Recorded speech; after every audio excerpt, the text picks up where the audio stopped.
YSR9 news కి స్వాగతం.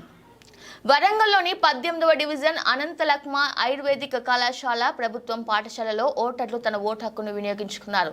Warangal parliament పరిధిలో సజావుగా సాగుతున్న పోలింగ్ సజావుగా ఓటర్లు తమ ఓటు హక్కును వినియోగించుకున్నారు. ఈసారి 75% నుంచి 85% పోలింగ్ జరుగుతుందని అంచనా.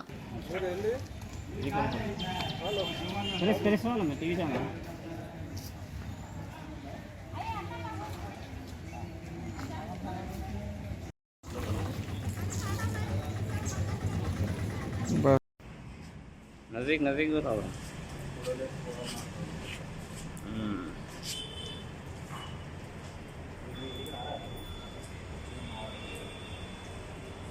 రాజేంద్ర గారు ఉన్నారు, వారితో మాట్లాడి తెలుసుకుందాం. చెప్పండి. నమస్తే. థ్యాంక్ యూ అండి. ఈరోజు ఎట్లా జరుగుతుందన్న ఓలి?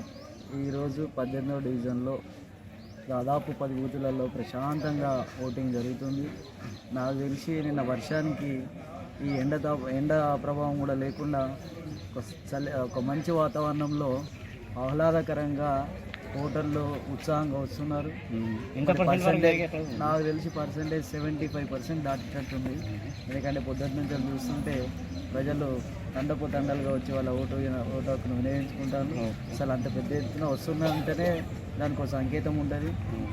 ఆ ప్రభుత్వానికి ఉన్న వ్యతిరేకతతో వచ్చే ఓటు అంతా కూడా ఇప్పుడు కన్సాలిడేటెడ్ అవుతుందని చెప్పి మీ ద్వారా నేను తెలియజేస్తున్నాను. Thank you.